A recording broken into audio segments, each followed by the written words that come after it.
Muita gente tem medo de voltar às histórias do passado, elas têm medo de enfrentar a dor, os traumas também, dos quais elas estão cientes, e também de enfrentar coisas que não estão muito cientes, os traumas geracionais. Por que é tão difícil para a gente enfrentar traumas e dores do passado? É difícil por várias razões. Quero dizer, acho que muito do que torna isso difícil é que as pessoas começam a se sentir realmente inseguras em seus próprios corpos quando estão falando sobre trauma. O trauma é aquela área da saúde mental sobre a qual ainda estamos um pouco hesitantes em tocar na conversa. E isso faz com que as pessoas não queiram necessariamente entrar nos detalhes, não apenas do trauma, e entender o que é trauma, mas também como o trauma afeta suas próprias vidas, como o trauma transcende a sua linhagem, como o trauma tem sido parte de suas vidas. Porque as pessoas vão existir no trauma, mas terão dificuldade em reconhecer que isso é uma coisa. Então, qual seria a porcentagem de pessoas que vivem em trauma aqui nos Estados Unidos da América? Oh, Deus, bem, eu vi não muito tempo atrás essa estatística. Acho que não pode ser variável, porque temos que reconhecer o fato de que algumas pessoas não vão realmente reconhecer que estão em trauma, ou saber que têm trauma. As estatísticas disseram algo em torno de 65% durante a vida. 65% da população nos Estados Unidos experimentará trauma em algum momento de suas vidas. Agora, você acrescenta uma pandemia. Certo, e quantas pessoas realmente enfrentam esse trauma desses 65%? Agora estamos falando de números muito, muito pequenos. Uma pequena quantidade. Porque temos que reconhecer que as pessoas também não sabem que estão vivendo em trauma. As pessoas acreditam que a maneira como estão experimentando suas emoções é status quo. É assim que deve ser, é assim que É eu tudo que eles sou. conhecem. Eles nunca foram ensinados de outra forma. O que eles viram em suas famílias foi uma representação de respostas ao trauma, e nunca foi nada diferente do que eles experimentam em seu dia a dia. E para eles chegarem ao ponto de dizer, eu tenho um trauma em minha vida, ou eu tenho algo para trabalhar, eu posso me comprometer a trabalhar nisso, eu não preciso existir em trauma. É realmente algo inédito para muitas pessoas. E quais são os níveis do trauma? Existe trauma de baixo nível versus trauma de alto nível? Quais são as diferenças e como é que a gente pode identificar isso? Tipo, eu tô experimentando um trauma no meu corpo agora, como fazemos? Bem, acho que temos que definir trauma. Trauma é basicamente uma resposta emocional aguda a um evento da vida que é extremamente estressante. Às vezes, esse evento da vida é ameaçador para a segurança física. Às vezes, é ameaçador para a segurança psicológica. Às vezes, ambos. Se pudermos entender, ok, isso é o que é trauma. É uma resposta emocional É uma resposta emocional a um a um evento evento. que é extremamente estressante. Um gatilho, né? Tipo, é como se alguém Sim. dissesse algo no seu Uhum, espaço e você uhum. pensasse, tipo, nossa, isso me despertou, eu não gosto disso, eu não gosto do que disseram, não gosto do que fizeram. Se houver algo no mundo acontecendo, a sua resposta é emocionalmente carregada, é isso que você diz? Correto. É emocionalmente carregado e também está diretamente ligado ao seu sistema nervoso. Quando as pessoas dizem fui acionado, o que elas estão dizendo é que algum aspecto da minha experiência está em luta, fuga, congelamento ou adulação. E se estou em uma resposta ao trauma, é a minha resposta comportamental a estar em luta, fuga, congelamento ou adulação. Você pode ser reativo, gritar, você Uhum. estaria Evitando, tipo, exatamente isso é a fuga. distância. O congelamento é dissociar-se, desconectar-se do ambiente e realmente estar nesse espaço mental protetor. O colapso completo é a resposta de adulação. Ou entorpecente, certo? Entorpecentes. As pessoas usam, seja Sim. drogas, álcool, Uhum. vícios de todo Exatamente, tipo, né? tudo isso. Ahn, Nos últimos anos, eu realmente disse a mim mesmo que eu adoraria ser capaz de estar no mundo e olhar para cada evento como algo neutro. Hum. À medida que as coisas acontecem, posso Uhum. não gostar ou Uhum. concordar, ou posso gostar e concordar, mas olhar para isso como um evento neutro e ver como é que eu posso comunicar conscientemente algo sobre o evento para poder obter algum tipo de resultado.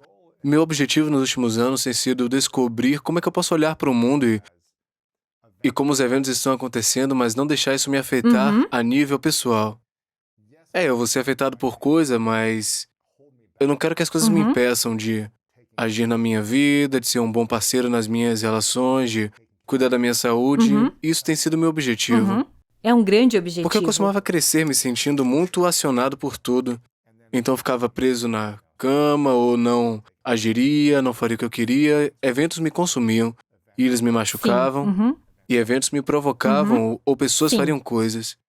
Se alguém me cortasse, eu gritaria no carro, eu ficaria muito Luta, mal. fuga. Uhum. Era como se eu tivesse que vencer a pessoa. Sim. E eu digo a você, ao praticar isso, tem sido uma autorreflexão muito grande, muita terapia, muito trabalho comigo mesmo. E essa mentalidade do mundo neutro, mesmo que não seja, tem muita coisa ruim acontecendo, isso me permite poder olhar e dizer, eu não gosto, eu não quero que isso aconteça no mundo. Mas eu não vou deixar me consumir, me impedir de viver uma vida pacífica e uma vida harmoniosa Uhum. também. E tem sido meu objetivo. É bem desafiador, mas eu nunca senti um nível de paz tão grande na vida. Adoro isso em você. É. E eu me pergunto, isso é algo que a gente deve estar pensando? Ou isso é ignorante da minha parte? Eu deveria ser mais acionado por todas as coisas da vida e as coisas que estão no meu redor e apenas ser emocionalmente carregado e reativo? Em vez de dizer, ok, vejo isso pelo que é, como é que eu posso responder de maneira consciente? Acho que é um objetivo pelo qual todos devemos lutar. Acho que é um objetivo que definitivamente compartilho com você. Sério? Sim, Legal. absolutamente. A única ressalva é que, como somos humanos, como somos projetados de certa forma, não é muito viável. Não é muito viável. Pra nos proteger, né? Exatamente. E o que acontece com esse design é que qualquer coisa que pareça uma ameaça potencial ou até mesmo te catapulte de volta no tempo, que te lembre de algo que já ameaçou sua existência de alguma forma, sua segurança de alguma forma, isso já vai ser algo que vai reavivar essa energia emocional. E assim você não estará necessariamente nesse lugar neutro. Não somos destinados a ser neutros. Simplesmente, não somos projetados dessa forma como humanos. Certo. Não é ser neutro. Olha, tem uma coisa, eu digo pra minha namorada, eu digo, olha, eu tô sempre atento. Ela pergunta, como é que você soube o que estava acontecendo e tudo mais? É porque eu tô observando e examinando tudo Sim, pra sim. ameaça. É meu estado natural olhar pra ameaças, mas tentar não reagir. Tentar não ser reativo. Isso mesmo. A partir do lugar do medo, Exatamente. né? Eu quero estar ciente e presente, não apenas andando na rua e ser atropelado por um carro. Eu quero estar atento ao redor que me cerca. Mas depois voltar para esse lugar central de paz. E esse é o meu objetivo. Sim. E acho que muito do que você está falando é ter esse espaço entre quando o seu sistema nervoso diz que há um potencial. E então há esse espaço onde há pensamento e consciência. E depois uma ação consciente acontece. E acho que é disso que você está falando. Isso é o que eu estou Sim. procurando criar, né? Isso é o que eu muito, procuro... muito factível, muito viável para qualquer pessoa. Até mesmo indivíduos que passaram por trauma. É mais sobre ameaças psicológicas e ameaças do sistema nervoso, é que eu tô ouvindo você dizer, né? Que são desafiadoras para muita gente. É como se algo acontecesse, um evento acontecesse, isso desencadeasse a memória, uma memória de experiência traumática que a Sim. pessoa teve. Mas e se a gente remover essa memória? Seremos reativos e acionados? Bem, acho que você está falando um pouco sobre como podemos reconfigurar até mesmo nossa memória celular para responder menos ao que poderia ter sido desencadeante no passado. Porque temos tantas variações diferentes de memória.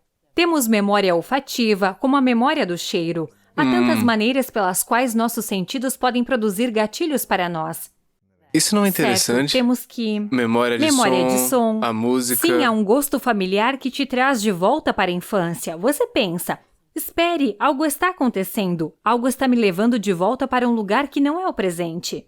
E assim temos que falar sobre as formas como você pode reprogramar sua mente. Reprogramar seu sistema nervoso para ser estável, para sentir que está em algum lugar seguro, mesmo que uma memória seja reativada por meio de qualquer um dos sentidos. Eu acho que muita gente pode se identificar com isso em relação a amigos, membros da família, parentes, em algo da infância que desencadeia algo como adultos, né? E eles não descobriram como curar a memória do trauma ou simplesmente estar no ambiente com pessoas que desencadearam tanto enquanto eles cresciam, no processo de se desenvolver. Se alguém tem um parente ou alguém que está no seu ambiente, em seu espaço, que desencadeia tanto gatilho, como eles não o expulsam completamente da vida, mas também podem criar uma fronteira para que Não sejam afetados com palavras e ações. Existem diferentes variações de como as pessoas fazem isso. É por isso que amo tanto esse trabalho, porque você pode ser realmente criativo com o cliente sobre o que funcionará para você. Onde você pode criar algum elemento de limite que também possa mantê-lo em estreita proximidade com as pessoas que você ama. Você quer estar na vida deles. Certo. E você quer ser capaz de ainda estar unificado de alguma forma, mas ainda preservar sua energia.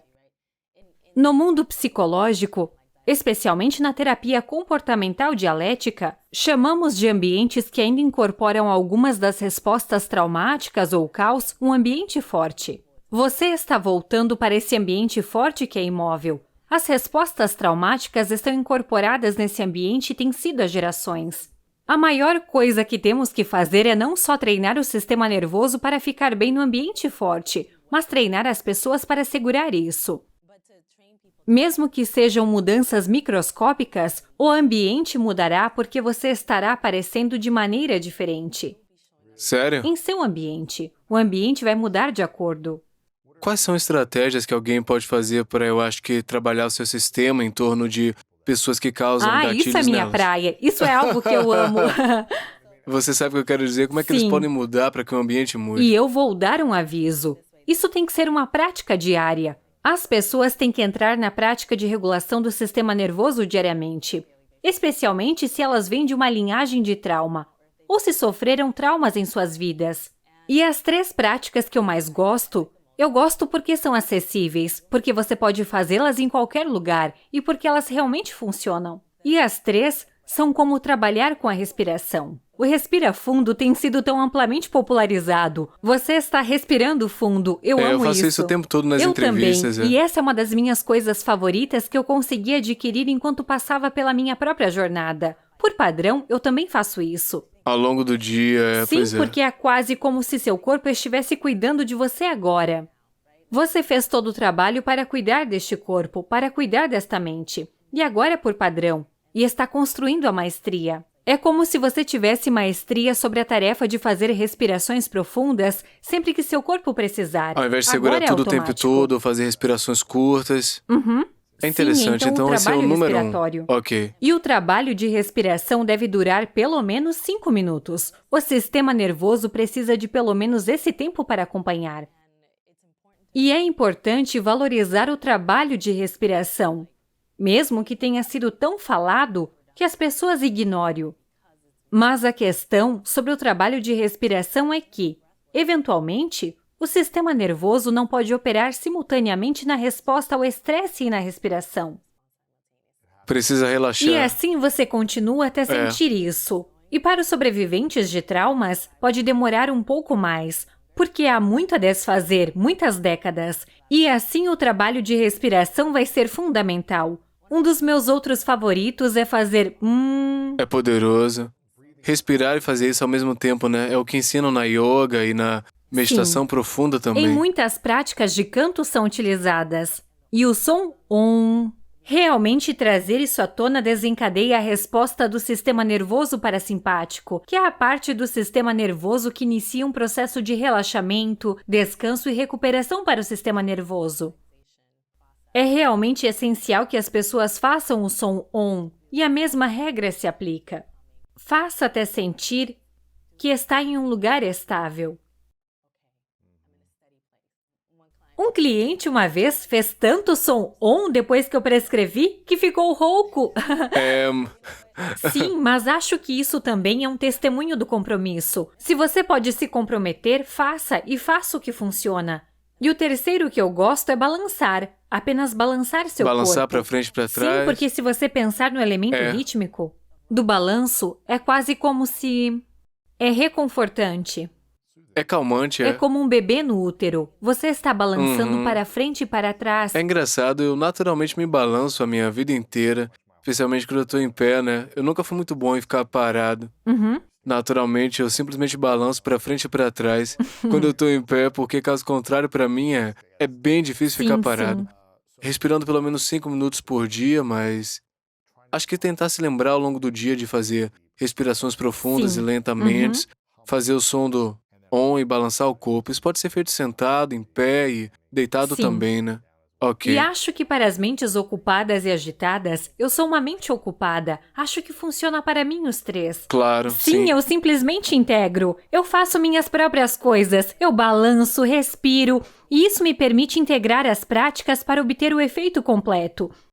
E como minha mente está preocupada em garantir que estou na técnica, adiciona um pouco de atenção plena lá, porque estou muito presente. É. Então, qual é a diferença dos traumas que acontecem com a gente e o trauma geracional que aconteceu com nossos ancestrais? A principal diferença está na biologia. Existe um componente genético para o trauma intergeracional. E assim, o trauma intergeracional tem uma maneira em que há uma transmissão genética que ocorre de pai para filho. Sério? Então cria uma predisposição à vulnerabilidade ao estresse. Me dá um exemplo. Qual é o exemplo comum que você vê na sua prática que é uma história geracional? O que diria? Bem, há pessoas que chegam e dizem: desde criança era difícil acalmar-me, eu tinha essa hiperatividade. Há muitos sobreviventes de trauma que também acreditam que seus sintomas coincidem com o TDAH, porque há muita sobreposição na experiência na sintomatologia. Há muitos casos assim. Há pessoas que refletem sobre sua infância e dizem coisas como: sempre tive essa experiência que parecia que estava sempre ansioso. Quando aprofundamos e investigamos as camadas, começamos a notar, especialmente porque eu faço muito trabalho de árvore genealógica. E realmente desço na linhagem para saber. Bem, quais são algumas das respostas traumáticas? Ou quais são algumas das respostas em torno de respostas inflamatórias, como depressão ou ansiedade ou outras experiências de doenças mentais que foram mantidas na família? E quando começamos a descer a linha da família e a explorar, não apenas a infância deles e quais eram seus padrões de apego, mas também como talvez sua mãe e sua avó tinham uma ferida da criança interior. E nunca curaram? Nunca foi curado e se expressou como uma resposta ao trauma, gritou e esbravejou em casa, teve explosões emocionais. O que isso fez? Isso criou uma interrupção no apego que poderia ter tido na infância. Criou um apego inseguro. Você então saiu para o mundo e experimentou bullying, uma pandemia, todo tipo de coisas. E então esse trauma, essa propensão ou vulnerabilidade ao trauma foi desencadeada. Agora você está continuando o ciclo do trauma intergeracional porque foi modelado para você. Geneticamente, foi transmitido. Agora, se é uma coisa genética, digamos que uma mãe, ela quebre o ciclo antes de curar o seu trauma, né? Ela curou o trauma geracional antes de ter um filho. Ela pode. E ela cria um ambiente de paz e... Sim. É o ambiente ou a biologia, o código genético do passado? Porque é como se esses ambientes eles fossem passados adiante. Você testemunha seus pais fazendo isso, você segue o padrão, é o padrão do ambiente. Isso Sim. é genético, isso é o ambiente, são os dois. É ambos. Por tanto tempo, a psicologia existiu com teorias sobre a natureza, a criação, darwinismo também começou assim lá atrás. A natureza sendo os aspectos biológicos de nossas experiências e a criação sendo os aspectos sociais de nossas experiências. E o trauma intergeracional está realmente situado na intersecção de ambos. Temos o lado da natureza. Interessante. Do lado da natureza, há a expressão genética. Estamos obtendo muitas informações do campo da epigenética, que nos ajuda a entender como o comportamento impacta os genes. Digamos que uma mãe tem estresse e depressão em sua vida. Digamos que essa mãe está grávida de 5 meses. Ela está grávida, tem um bebê no útero. Esse bebê já tem todas as células sexuais precursoras que terão para toda a vida, independentemente de ser homem ou mulher.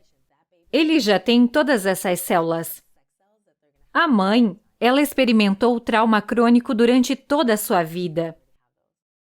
E então, por isso, se tornou o status quo. Seus genes foram reexpressos. Seus genes disseram, ok, este é o modo como as coisas são. Nós somos um corpo estressado. Porque seus genes estão dizendo que estamos predispostos ao estresse, está sendo transmitido para o bebê no útero.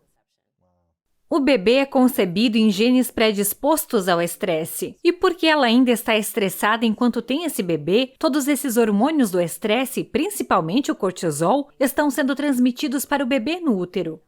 E o que está acontecendo com as células precursoras? Elas também estão ingerindo muito desse ambiente estressante. Você tem 3 gerações em um corpo. Geneticamente transmitida a vulnerabilidade ao estresse, mas também o aspecto social, o estresse da mãe.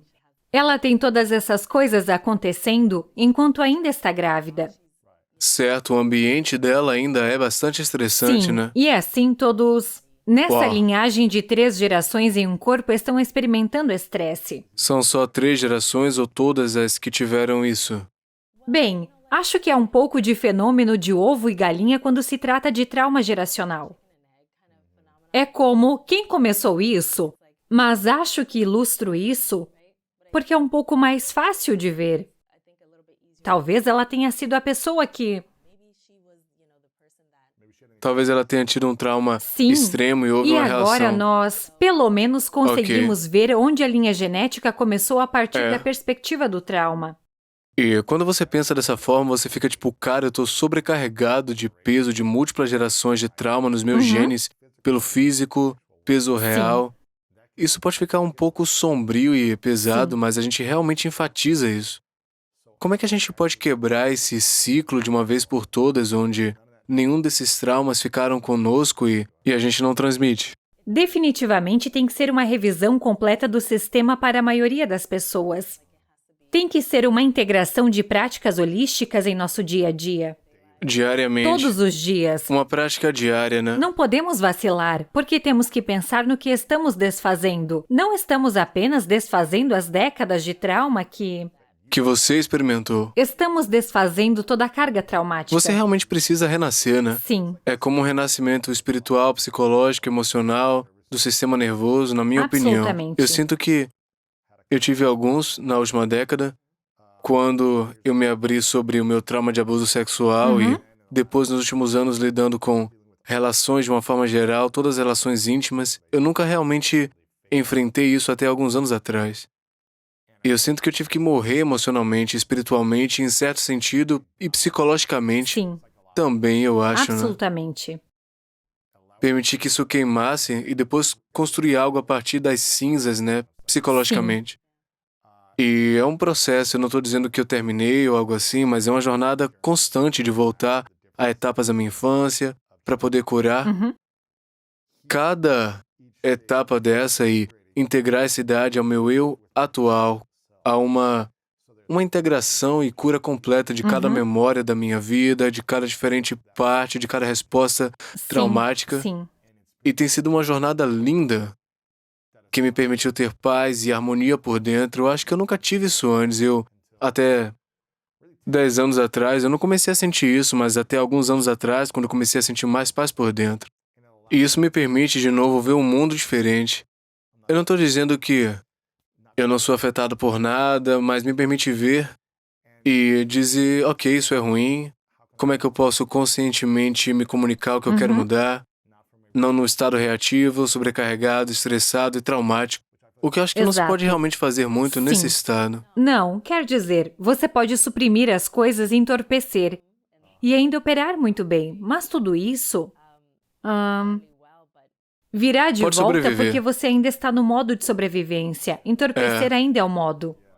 Mas você não está prosperando, você não está criando uma vida abundante para si Exato. mesmo. Quando você está numa resposta traumática, né? Não, de forma alguma. Acho que a abundância vem da capacidade de entrar nas profundezas da sua alma. Adoro que você esteja falando sobre o ângulo espiritual do ciclo menstrual, porque isso definitivamente eu opero a partir de um ângulo holístico.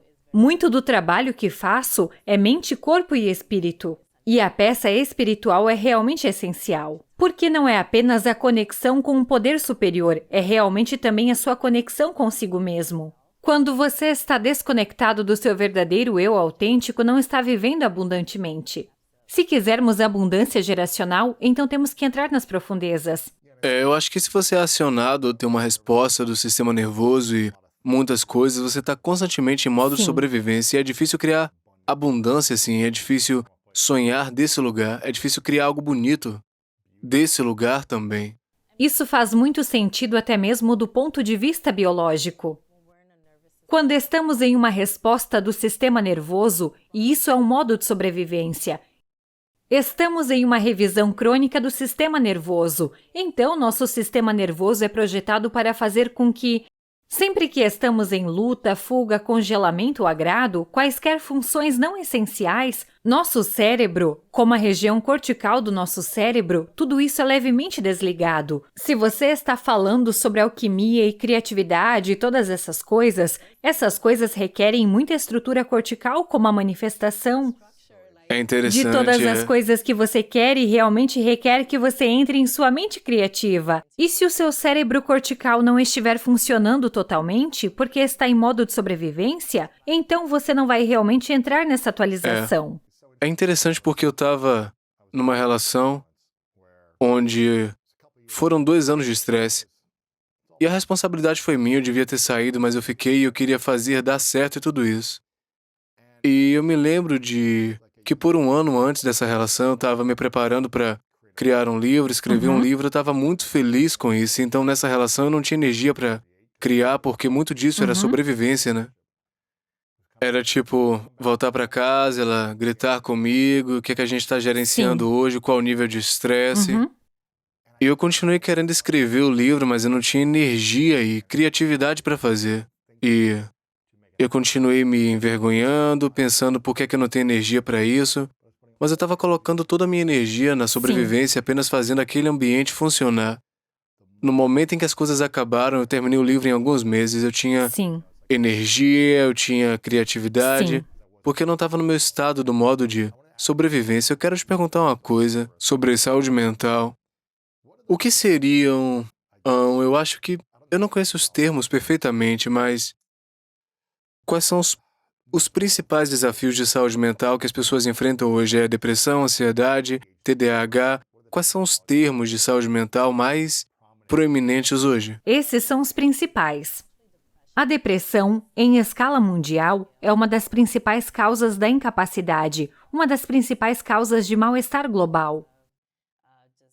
É uma condição muito debilitante porque não é apenas uma condição de saúde mental, é também uma condição corporal. É física. É uma condição inflamatória. Acho que alguns dos estudos iniciais que saíram que coincidiram com os psicotrópicos, alguns dos medicamentos dos anos 80, 90, e tudo isso nos ajudaram a entender algumas das maneiras pelas quais o cérebro funciona, de certa maneira, para facilitar a depressão. Não estávamos falando necessariamente de outros estudos que estavam acontecendo, que estavam falando mais da imunologia que está implicada em qualquer coisa inflamatória, que está implicada na depressão também. A dieta que está implicada na depressão também.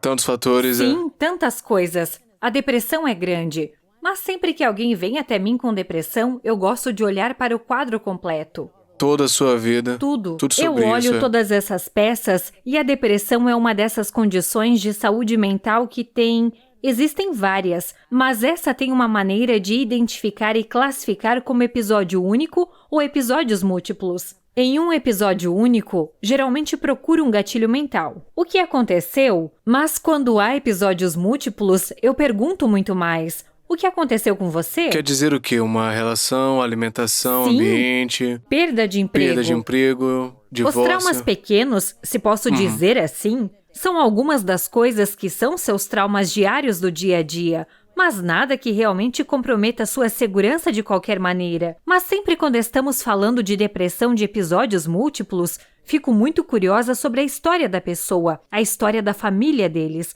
o que aconteceu com eles, o que aconteceu dentro de sua família. Quando você está falando de depressão ao longo da vida, você tem sido deprimido a vida toda. Então temos que começar a nos perguntar se o trauma está implicando em sua história de alguma forma. Depressão é a principal que a gente ouve falar. Ansiedade. A psicose que não falamos muito. A psicose é uma versão extrema de dissociação. Há alguma carga genética também, especialmente com a esquizofrenia. A carga genética, até certo ponto, com a depressão e a ansiedade. O trauma é uma categoria separada. Você tem trauma complexo, trauma de desenvolvimento, transtorno de apego reativo, que é principalmente para crianças. E é o primeiro sinal de que algo aconteceu e eles estão agindo de maneira diferente. Uhum. Eu tô curioso, eu quero entender a terminologia dessas coisas, né? No termo doença de saúde mental, a depressão, TDAH, psicose, seriam doenças mesmo? Qual é a terminologia para isso? Eu diria que sim, doenças, porque Condições? eu sei que há muitos de nós, especialmente os psicólogos holísticos do mundo. Nós não gostamos de olhar para isso dessa forma. De certa forma, gostamos de realmente olhar para o quadro global. Mas se estamos falando de doença diagnóstica, De um indivíduo, é. sim, o manual que nós, como psicólogos e psiquiatras, temos que seguir quando estamos criando códigos de diagnósticos. Então, esses são considerados transtornos mentais. Transtornos, ok. Transtornos são doenças, é a mesma coisa. Agora, esse transtorno, ele é um Eu sintoma? odeio essa palavra. Eu sei. Esse Mas é assim que se chama. o transtorno, o Sim, desafio sim. é um sintoma ou um transtorno? É um sintoma de um trauma ou cura não resolvida que causa esse transtorno? E se a gente curar o trauma, a gente seria capaz de eliminar os transtornos? Como seria? Acho que seríamos capazes de eliminar muita coisa mesmo. Algumas dessas condições, como eu mencionei, têm uma carga genética. E temos que pensar sobre as genéticas que mencionamos anteriormente. Estamos falando de linhagens de cargas genéticas. Se começarmos a trabalhar agora, talvez veremos muito menos desses transtornos acontecendo em nossas famílias e comunidades. Há muito que podemos fazer para retificar a abundância de doenças mentais que existem. Eu acredito que muitas das doenças mentais que existem no mundo têm um subtexto de trauma. E nós simplesmente não falamos tanto sobre essa possibilidade. Mas eu não sei se seremos capazes de nos absolver 100% da doença mental no mundo. Mas acho que podemos fazer um ótimo trabalho nesta geração para quebrar ciclos. Um indivíduo poderia eliminar esses problemas de saúde mental em um nível individual se estiver disposto a fazer um trabalho de cura, porque essencialmente eu sinto que, me corrija se eu estiver errado, tá? Esses são sintomas de trauma, né? Se você não cresceu deprimido, algumas coisas aconteceram, algum evento aconteceu, o ambiente continua a fomentar sentimentos de depressão e Sim. estado de depressão. E se pudermos curar a memória, trauma, o evento e se reconectar com esse eu puro, esse eu completo e...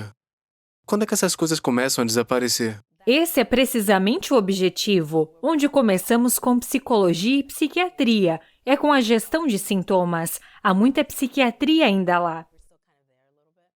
Que é tipo, aqui tá o remédio para gerenciar o Um sintoma. curativo. Mas isso não é cura, né? Sim. Isso não resolve, é apenas uma gestão. Isso mesmo. Mas não é Não faz... nada para trazer de volta a totalidade da pessoa. Sim, e integrar a pessoa. Integrar a cura, certo? Ok. Exatamente. Esse é o objetivo. Esse é o objetivo para mim. Esse é o objetivo na minha prática. Eu quero a integração total dessa pessoa.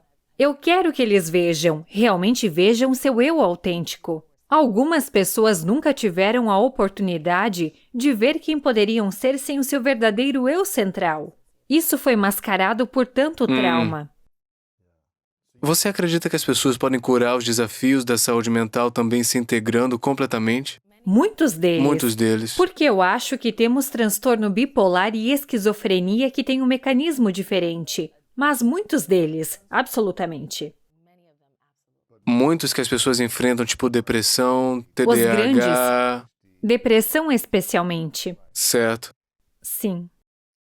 Quão importante é encontrar um propósito significativo para te apoiar na superação de sentimentos deprimidos ou da depressão? É tão crucial. Sério? Sim, 100%.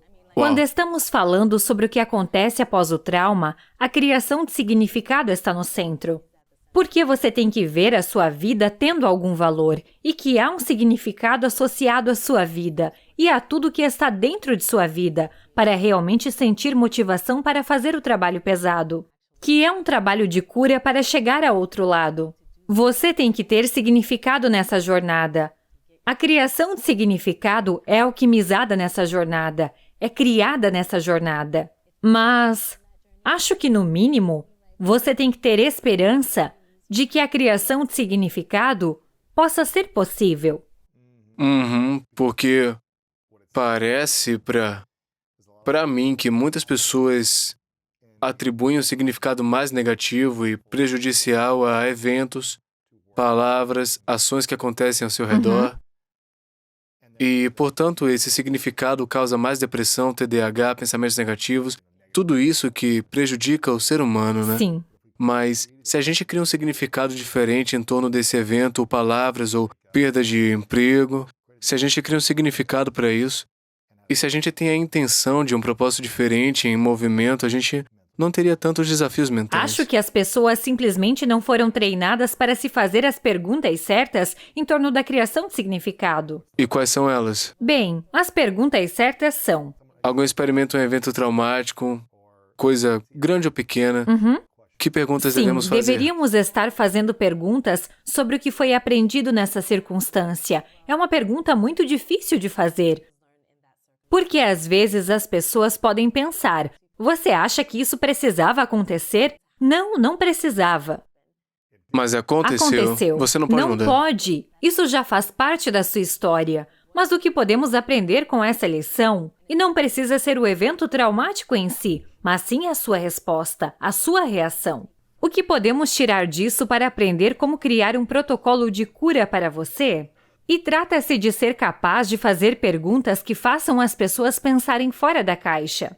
Quando se está em um estado de trauma, você fica congelado de muitas maneiras. Seus pensamentos ficam congelados. É muita função de proteção. Seus sentimentos ficam congelados no tempo. As pessoas constantemente sentem preocupação, ansiedade e muitas outras coisas que são apenas elas em um estado protetor. Então podemos começar a fazer perguntas para liberar um pouco disso. Mas eu gosto dessa pergunta, mesmo que eu ache que possa nos levar em diferentes direções. Mas estou aberta a isso sempre que se trata de trabalhar com o cliente. Onde quer que vamos, estou com eles. Se alguém mantém seu relato de significado que foi um evento horrível e que arruinou sua vida inteira, o divórcio, a perda de emprego, uma lesão, seja lá o que for, o que acontece se mantiverem o significado de forma negativa em oposição ao que foi um evento traumático? Eu não desejo a ninguém, mas aqui é o que eu aprendi com isso, aqui está o que eu ganhei com isso, aqui está o que eu quero fazer com isso de um jeito positivo. A O que maneira acontece? como interpreto isso é que essa pessoa ainda está em um estado de medo. Eles não estão prontos para realmente se interessar por quais outras definições de significado que possam ter em suas vidas. Eles estão realmente presos à definição de que isso manchou suas vidas, atrapalhou e estão presos lá. E então, se for esse o caso, meu papel como clínico, ou papel deles como uma pessoa que quer sair disso, esperançosamente, é trabalhar no medo. Você precisa trabalhar onde o medo está preso. Como o sistema nervoso está operando em torno do medo? Onde podemos liberá-los em um sentido corporal? O sistema nervoso requer muito desse trabalho baseado no corpo. E assim temos que realmente nos interessar por isso e seguir nessa direção. Em vez disso, as perguntas são muito focadas na mente. Mas precisamos das práticas baseadas no corpo para criar segurança no corpo. Para liberar também, né? Liberar o medo, a dor, Liberar trauma, se reconectar à segurança do corpo, é isso? Exatamente. Quando uma pessoa pode sentir que há segurança em seu corpo, ela pode sentir que pode realmente entrar nas profundezas de sua mente de uma maneira que não parece assustadora e existencial. Certo.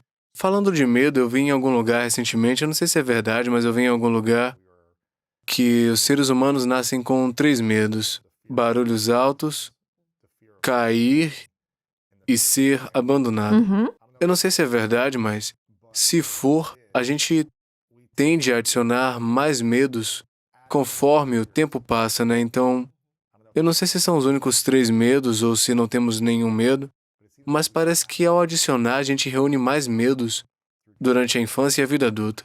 Por que você acha que a gente adiciona tantos medos no processo? Bem, eu acho que você está falando de medos primários. Eles parecem ser medos primários para mim.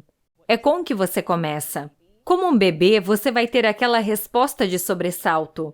Você vai precisar se sentir profundamente sintonizado com o Ou então cuidador. você não vive. Basicamente. Então é basicamente um medo de perder a vida ou medo de perder a segurança. Faz muito sentido. Mas a acumulação também faz sentido porque operamos em representações mentais, em categorias basicamente. Nós temos categorias específicas em nossas mentes que são criadas principalmente em nossa infância e depois tudo o que acontece na vida. Colocamos nas diferentes categorias e baldes de nossas mentes, eles começam simplesmente a acumular e crescer. Se você tem um grande balde de medo, então você vai ter muitos medos que vão entrar em sua vida e permanecer lá. Qual foi o medo que você teve que superar?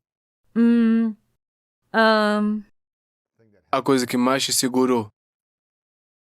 Eu acho que, para mim, eu cresci na pobreza. E isso para mim é o fato de crescer na pobreza não é apenas o medo de ter o suficiente. É também que a expressão mental, essa narrativa, fica com você ao longo da vida. E isso cria aquela, agora chamamos de mentalidade de déficit, ou outras coisas, mas é como mentalidade de escassez, todas essas coisas. E, portanto, não ter o suficiente, não ser capaz de sobreviver dessa forma tem sido definitivamente um medo enorme para mim ao longo da vida. Porque eu nasci em tal pobreza que me lembro da minha avó. Ela carregava um balde de água para levar para a casa de uma pequena nascente. Não tinha encanamento. Uau, onde foi isso? Na República Dominicana. Uau, você cresceu lá? Eu fiquei lá até os 5 anos e depois vim para os Estados Unidos. Certo. Você vê isso ao crescer e há tanta escassez que voltar a qualquer coisa assim parece que pode acontecer a qualquer momento. Mas é como se você não quisesse voltar lá, né? Eu lembro que quando eu tinha, não sei, 23, 24, 25, algo assim, eu tava vivendo no sofá da minha irmã, tava sem grana, eu tava com dívida do FIES, vivendo de 3 cartões de crédito em 2008, quando a economia caiu naquele momento. Lembro de pensar que isso não é legal, isso não é legal comer sobras da minha irmã e não ser capaz de poder pagar o aluguel e saber como é que eu ia conseguir comida para os próximos dias, de onde é que vem o dinheiro. Sim. E agora eu tinha um teto sobre a minha cabeça, mas eu não estava me sustentando, eu não estava contribuindo. Minha irmã, ela estava fazendo isso. E eu lembro de pensar comigo mesmo, quando eu comecei a ganhar uma grana, sei lá, 5 anos atrás, eu me lembro de pensar, cara, eu nunca quero voltar para lá. Sim. Eu ainda estou em modo de sobrevivência, mesmo tendo grana suficiente no banco para 6 meses e depois para um ano. Eu ainda operava na escassez e não era suficiente. Eu precisava de mais para poder me sentir seguro e Sim. protegido. Sim. E eu nunca quero voltar lá. Uhum. É desafiador quebrar isso, né? Realmente. Fisicamente, no sistema nervoso, Exato. mentalmente, psicologicamente. E apenas sabendo do que você será capaz de gerar e criar o suficiente é um desafio a superar. Sim, e o desafio lógico real. Eu tive que fazer muito para poder sair disso e ajudar minha família a sair da posição de pobreza da classe trabalhadora. Mas a peça psicológica, mas isso requer um sério trabalho. É desafiador. Isso requer trabalho sério, porque se trata de gerenciamento de dinheiro, de coisas que posso desejar e querer comprar, mas isso sempre está na parte de trás da minha mente. É realmente lutar contra isso. Pois é. Você precisa aprender um conjunto de habilidades, Sim. né? Eu aprendi com o dinheiro. Foi tipo, eu ainda tô me educando, eu ainda tô aprendendo e ensinando coisas diferentes sobre grana, sobre economizar, investir, estratégias fiscais, gerenciamento e tudo isso. Eu não acho que você para de aprender. Sim. E eu tô aprendendo, eu me sinto mais confiante, me sinto melhor com isso. Mas se eu não Sim. entender, como é que eu vou me sentir bem com isso, né? Sim. A maioria de nós não é ensinada isso quando criança. A gente nunca aprende na escola como gerenciar dinheiro. E se crescemos em casas de baixa renda, a gente não aprende também com os nossos pais. Sim. Você realmente tem que se autoeducar em muitas áreas da vida que você não aprendeu. Tipo, Sim. dinheiro, cura, relações, lidar com fracasso, tudo isso. É por isso que eu criei isso Absolutamente. aqui, né? Porque era tudo que eu gostaria de ter no passado. Tem pessoas que eu conheci que não conseguem se lembrar da Uhum. infância. Super comum. Eu conheci essa garota há uns 10 anos e ela falou, cara, eu não me lembro de nada antes de 17 anos de idade. E tipo, eu não lembro de todos os anos da minha infância, eu não lembro de tudo, mas eu posso voltar a um lugar ou ver uma foto e falar, tipo, eu lembro disso. Mas quando eu conheci alguém pela primeira vez e disseram que não se lembravam de nada antes dos 17, eu fiquei, tipo, cara, interessante. Mais tarde eu percebi Sim. que tinha muito trauma ali. Alguém que não consegue se lembrar das memórias da infância em geral e as bloqueia, isso se deve a algum tipo de trauma ou tem algo mais? O trauma pode estar muito implicado. Os seres humanos são tão variáveis que pode haver outras coisas. Mas quando se trata desse tipo de experiência que você está falando e pessoas dizendo, não lembro de uma grande parte da minha vida, não lembro da minha infância, é incrivelmente comum para sobreviventes de trauma, especialmente indivíduos que passaram por trauma complexo ou crônico, ou que estiveram nessa resposta de trauma, nesse modo de sobrevivência por quase toda a vida. E quero dizer, há uma explicação biológica e psicológica para isso. E eu acho que precisamos realmente entender como a memória funciona. O que é a memória? Nós temos a memória de curto e longo prazo. E a memória de curto prazo realmente opera nesse intervalo de 32 segundos. E qualquer coisa que não seja codificada na memória de longo prazo se dissolve com a memória de curto prazo. Você não se lembra mais disso. Agora, quando estamos falando do sistema nervoso, lembre-se que temos um processo dissociativo. Esse processo dissociativo faz com que você também esteja operando apenas com as funções essenciais que você precisa. O que significa que a memória e a codificação também estão comprometidas. Quando você está constantemente em modo de sobrevivência e a sua memória não está transformando em memória de longo prazo, você não está codificando isso. Você não poderá recuperá-la mais tarde. Existe alguma maneira de lembrar de coisas que você bloqueou por muito tempo, tipo, ou você perdeu? Especialmente na infância, algumas coisas nós deveríamos perder. Não somos projetados para lembrar de tudo.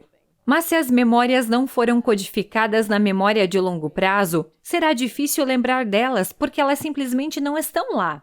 No entanto, acho que precisamos desmembrar ainda mais a memória, porque temos a memória implícita e explícita. Qual a A diferença? memória explícita é mais sobre lembrar daquela namorada da infância que você teve e lembrar de momentos sobre ela. Você se lembra do que comeu no café da manhã. São detalhes concretos e consistentes da sua memória. A memória implícita é mais sobre uma memória sensorial. O corpo ainda se lembra. O cheiro, a visão, a experiência, a O música. toque. Nós lembramos de uma maneira mais implícita. Uau, E as pessoas, quando interessante. falam de não se lembrarem, estão falando sobre a memória explícita, não a implícita. Porque na memória implícita, elas estão lembrando muito, porque estão vivendo nesse corpo que constantemente as lembra por meio de gatilhos que há uma memória lá. Digamos que alguém se livrou de tudo isso. A depressão, estresse, sistema nervoso esgotado, eles estão num estado Uhum. deprimido. E tudo isso, tudo desencadeia, né? Se você apaga suas memórias e eles acordassem sem ter uma memória celular ou mental do trauma, o trauma leve, o trauma pesado, o trauma crônico e todas essas coisas, o que é que aconteceria? Hipoteticamente, lógico. O que Eu aconteceria? acho que Se você você... fosse capaz de eliminar as Sim. memórias, por que você não seria essencialmente mais positivo e teria uma perspectiva melhor sobre a vida? Acho que você poderia ter mais daquela neutralidade que falamos anteriormente, com certeza. Eu acho É, que isso só é... observando, é. Sim, porque tudo será novo. Então você não terá nada que realmente esteja ligado à emoção, Um evento não está ligado à emoção e um aroma não está ligado à emoção. Você não terá resposta de gatilho. Você apenas estará olhando para algo com um novo conjunto de olhos. Eu sinto que muitas pessoas, elas duvidam de si mesmas. E têm muitas dúvidas de si mesmas ligadas a eventos anteriores. Eu falhei, essa pessoa me ridicularizou, eu sofri bullying, eu tomei um pé na bunda, perdi o emprego, o que quer que seja. Então tudo isso se liga ao seu valor próprio, à sua identidade. E as pessoas duvidam de si mesmas por causa desses eventos. Como é que a gente quebra isso para que as pessoas possam aprender a acreditar em si mesmas, mesmo que tenha acontecido coisas ruins e que nada tenha ido bem? Bem, acho que parte disso tem que ser uma reconfiguração de seu autoconceito. É muito centrado no eu. Porque agora estamos falando de quando alguém disse algo sobre suas roupas. Agora eles têm essa percepção de si mesmos. E de como se vestem de forma negativa ou inadequada por causa do que foi dito. Isso se tornou parte do eu. Como chegamos a um lugar em que você está incorporando uma percepção mais neutra ou mais positiva de si mesmo e que seu eu central não é a origem de todas essas experiências negativas? E como você as traduz e as internaliza em como se vê e vê o mundo? E como você ensina isso para alguém? O que alguém pode fazer se estiver ouvindo ou assistindo e não acreditar em si mesmo, ou tiver uma série de eventos que os lembrem, tipo, eu não sou bom o suficiente, eu não mereço isso. O que é que essas pessoas podem fazer para começar a ter uma visão diferente de si mesmas? Eu gosto da ideia de desafiar os pensamentos. Mas o problema em desafiar pensamentos é que o primeiro passo é escrever os pensamentos limitantes que existem. Temos que escrever as emoções que foram associadas a esses pensamentos limitantes. E então temos que desafiar ativamente esses pensamentos. Muitos de nós estamos andando por esse mundo sem ter desafiado muitas dessas ideias iniciais que criamos sobre nós mesmos, independentemente de onde vieram. Elas podem ter vindo de um pai que lhe disse: "Você me decepciona, você não é bom o suficiente." E isso se manifestou em uma representação mental de si mesmo como não sendo bom o suficiente. Mas temos que olhar para a raiz e depois desafiá-la e também trabalhar na parte emocional. E a parte emocional, gosto de trabalhar em torno das emoções para ser muito centrado no corpo, porque as emoções estão muito situadas no corpo. É uma integração. É uma integração. Mente e corpo, você tem que integrar isso. Você não pode ser só analítico. Se o corpo ainda está reativo, você tem que integrar os dois. Sempre. O que você acha que está te impedindo de ser sua melhor versão agora? Com certeza tive minha parcela de síndrome do impostor, de me perguntar se estou à altura do que é esperado. Já estive em espaços onde fui a única pessoa que se parecia comigo, e isso definitivamente me fez questionar. Talvez pareça com você, gentil, enérgica. Você é tão gentil. Generosa. Obrigada. Sorriso maravilhoso. Obrigada. O que é que você quer dizer? Eu sou uma latina negra. Sou da classe trabalhadora. Entrei em muitos espaços etilistas para educação. Obtive uma educação da Ivy League para meu doutorado e eu definitivamente não me vi refletida em muitos desses espaços. Isso definitivamente me fez questionar muitas coisas. Você se destacava, é o que você está dizendo. Eu estava, sim. E pode ser uma experiência muito isolada. Então acho que faz você se perguntar se pertence lá, se sua voz é bem-vinda. É algo que tem sido uma luta para mim. E acho que sempre será algo que eu sei que esteve presente. Mas trabalho muito, muito duro diariamente. Se você estivesse orientando alguém numa situação parecida, né? Onde eles se destacam na indústria, eles parecem diferentes, não se encaixam. Como é que você orientaria essas pessoas se eles dissessem que se sentem que não pertencem ou se sentem impostores? Como você orienta pessoas que passaram por isso também? Sim, eu adoro essa pergunta. Eu começaria sempre pelo corpo. Definitivamente faria alguns exercícios de imagens com eles para colocá-los em sua mente naquele espaço. E faria alguns exercícios de relaxamento. Essa é sempre a minha abordagem. Relaxar primeiro e começar a criar a partir desse lugar, né? Eu quero segurança. Não de um dia estressante. Sim, sempre segurança. No entanto, eu sempre quero perguntar: quem disse que você não pertence? Porque essa é uma pergunta que não estamos nos fazendo explicitamente. Alguém disse que no campo da ciência, tecnologia, engenharia e matemática, não há espaço aberto para as mulheres.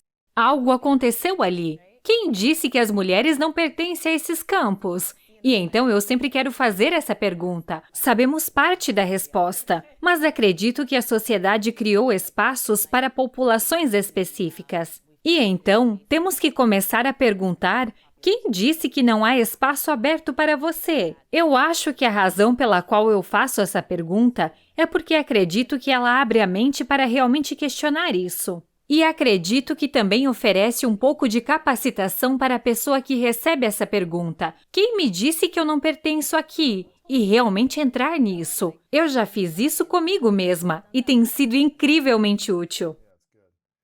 O que mais você diria? Depois de fazer essa pergunta, como você orientaria essa pessoa? Eu gostaria que eles fizessem um trabalho mais profundo em torno da parte emocional. Acho que isso sempre será uma parte importante do trabalho centrado na síndrome do impostor, porque no coração dela está o medo, e há um medo de muitas coisas, mas o medo de pertencer é grande. Como eu pertenço? E então, se estamos falando sobre o medo de pertencer, se estamos falando sobre não se sentir bom o suficiente, muitas dessas áreas são o que realmente precisamos trabalhar. Isso é o trabalho em profundidade. As outras coisas são um pouco mais superficiais. É onde começamos, mas então temos que entrar na parte emocional. É, interessante. Qual foi a coisa que você mais se orgulha de ter superado? Com certeza, chegar a esse nível de educação é algo que me orgulho muito, porque eu trabalhei muito duro e fui capaz de superar pelo menos os maiores aspectos da síndrome do impostor em relação a isso e também muitas outras coisas. E então, muita coisa foi autodidata. Em qual nível? Neste nível de educação, definitivamente, sou a primeira geração nesse sentido. Existem muitas burocracias que você precisa aprender e conhecer quando está operando em espaços educacionais de nível superior dessa forma.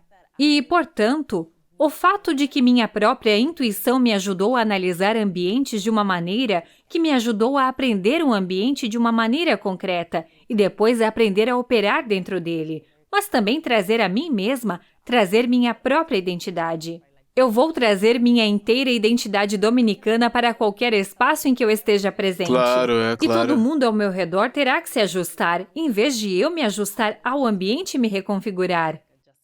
E estou muito orgulhosa disso, de apenas entrar em espaços onde antes sentia que não pertencia e proclamar que eu pertenço. É, isso é legal. Eu amo esse tipo de coisa.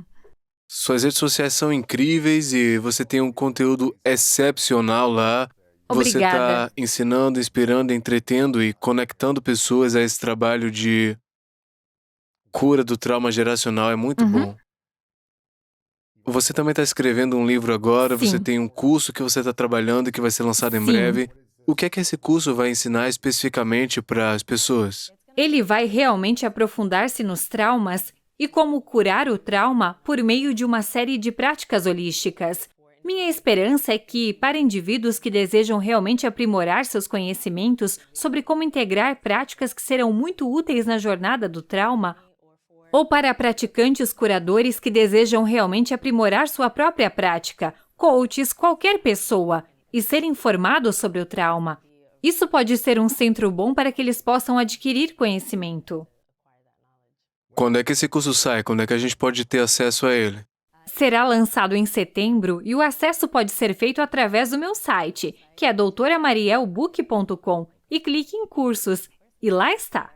Aí Sim. está. Você tem newsletter também, né? Que a gente pode se Sim, eu inscrever. tenho, e eu ensino uma habilidade de enfrentamento por semana na minha newsletter. Sério?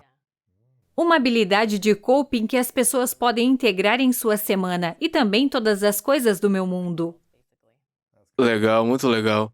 Se a gente acessar o seu site, eles vão receber a Sim. newsletter e vão descobrir sobre o curso também e te ver nas redes sociais. O Sim. Instagram é a sua principal rede? Instagram e TikTok. TikTok. Eu gosto do TikTok. É Muito divertido. divertido. Sim, eu gosto de aliviar um pouco a conversa sobre trauma, porque é muito pesado. Pesado e É sombrio. muito sombrio. Muitas pessoas não querem enfrentar. Mas o que acontece é que se eu puder abrir apenas um pequeno diálogo sobre o assunto, as pessoas começam a ficar realmente curiosas sobre o trauma. E acho que no TikTok, eu fui capaz de fazer isso. Onde infundo um pouco de humor e as pessoas pensam, ok, não é tão assustador falar sobre isso. O que é que você acha que vai acontecer no mundo nos próximos 3 ou 5 anos se as pessoas não enfrentarem seus traumas? Eu acredito que vamos ver muitos. Não será apenas no nível pessoal que vamos ver a continuação desses ciclos geracionais de trauma. Eu acho que vai ser que vamos continuar a instituir políticas. Vamos continuar a operar no mundo de uma maneira que é impulsionada por muita hostilidade e agressão. Isso é uma representação de feridas não curadas. É interessante, em 2017 eu escrevi um livro chamado A Máscara da Masculinidade, que trata sobre como homens podem começar a se curar Sim. e podem começar a abandonar as máscaras que tentam colocar para se proteger do mundo exterior e serem mais vulneráveis, abertos e mostrar seu eu autêntico a partir desse lugar curado, né? Não de um lugar ferido e defensivo. Porque eu acredito que muitos problemas que estão acontecendo no mundo são causados por homens que vestem a máscara quando são feridos e zangados e traumatizados, e não houve um espaço seguro, especificamente para homens até recentemente, para poder começar a se abrir sobre seus traumas, né? Sim. Eu não acho que tenha sido aceitável para homens falarem sobre isso. E eu tô muito feliz que eu tô fazendo esse trabalho, eu tô muito feliz que tem pessoas fazendo esse trabalho, porque eu sinto que as pessoas precisam de recurso para começar essa jornada de cura. Como minha terapeuta diz, é uma jornada, não é um evento único que você tá curado e tá tudo bem, Sim. é uma integração do processo de cura ao longo do Absolutamente tempo. sim. Eu sinto que mais pessoas como você precisam estar fazendo esse tipo de trabalho, ensinando pra gente como se curar de verdade. Porque eu acredito que se todo mundo pudesse curar, especificamente homens, do meu ponto de vista, é como se a gente pudesse aprender e ser mais amorosos e autênticos. Então eu acredito muito nesse ambiente que vai ser mais Eu harmonioso não no poderia geral. concordar mais. Mas eu acho que também muitas mulheres precisam se curar, né? Tem muitas Absolutamente. coisas que estão relacionadas a mulheres. Elas podem se curar e criar Sim. esse espaço para que a gente seja autêntico. A gente pode trabalhar mais junto em vez de brigar tanto. Essa é a minha intenção Sim. aqui. E é uma missão que eu acredito profundamente. Adorei, adorei! Isso cria muito mais vulnerabilidade e a partir desse lugar de vulnerabilidade podemos criar Com curiosidade e certeza. segurança. Há tanto que vem desse lugar onde o trabalho é feito. A vulnerabilidade e a coragem tomam raiz e criam definitivamente mais harmonia ou fala para isso. Então esse é o desafio. Eu só queria que as pessoas pudessem ter conversas conscientes.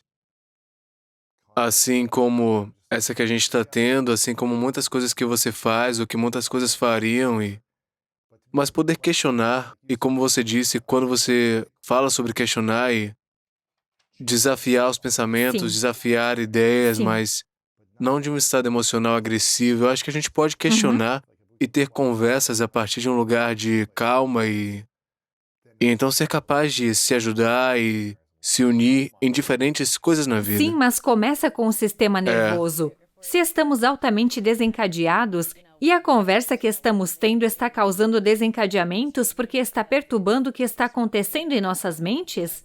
Ou está nos desafiando de tal forma que está nos empurrando para fora de nossa zona de conforto? Faz a gente ficar desconfortável e querer se proteger, né? A Exatamente. gente reage, grita, chama o outro de E idiota. entramos em modo de luta imediatamente. Mas você não vai resolver nada desse jeito, né? É realmente desafiador ter. Você não pode ser criativo e orientado para soluções da maneira que seria se estivesse mais em um estado neutro. Sim. Eu amo isso. Essa é uma pergunta que eu faço a todo mundo no final, se chama As Três Verdades, então imagine que é o seu último dia na Terra, daqui a muitos anos, e você viveu o que quis. Mas é o seu último dia e você Sim. pode ter a idade que quiser, e você realizou seus sonhos, realizou sonhos mais loucos, mas por alguma razão você tem que levar tudo com você para outro Sim. lugar. Seus livros, cursos, conteúdo, você não tem mais acesso. Mas a gente tem 3 coisas que você deixaria para trás no mundo, 3 lições ou 3 verdades Sim. que você deixaria pra gente. Sim. O que é que você diria serem suas 3 verdades? Seriam que você não é apenas o que aconteceu com você. Você é infinitamente muito mais. Eu deixaria as pessoas saberem que a cura é um trabalho árduo. É péssimo! Ele te dobra e torce em formas desconfortáveis. Mas vale muito a pena. E que não importa onde você esteja em sua jornada de cura, hoje é sempre um bom dia para começar a quebrar o ciclo. Eu quero te agradecer, Mariel, pela sua jornada, por entrar nesse campo de prática que você me contou antes sobre como você tinha uma outra carreira de publicidade na sua Sim, cidade. E então você estava se voluntariando nos fins de semana e sim. encontrou mais significado e realização em estar a serviço de ajudar as pessoas Uhum, nesses diferentes desafios na sua vida. E você disse: sim. vou assumir 8 anos mais na universidade, vou Sim. assumir essa dívida universitária e empréstimos estudantis para seguir uma missão, um propósito que era mais significativo para você. Uhum, É difícil para muita gente fazer isso e sim. eu realmente te agradeço por ouvir seu coração, ouvir sua verdade, por dar esse passo e continuar adicionando valor para tanta gente no mundo, fazendo a prática individual, um a um, como você faz, ou coaching, compartilhando conteúdo nas redes sociais, trabalhando em livros e cursos. Eu realmente te agradeço por essa temporada na sua vida que está adicionando valor para você e para o mundo também. É muito significativo poder ver você se superando tanto para chegar onde você está. Eu Obrigada, realmente te agradeço por agradeço. isso. Eu realmente agradeço isso. Claro, claro. Foi uma jornada que eu valorizo e sou grata por estar aqui. Obrigada por destacar minha jornada. Eu aprecio Claro. isso. As pessoas elas podem seguir você, a gente vai deixar tudo aqui na descrição. Seu site, doutoramariebouquet.com, nas mídias sociais também, Doutora Maria Bouquet. E minha última pergunta é: qual Uhum. a sua definição de grandeza?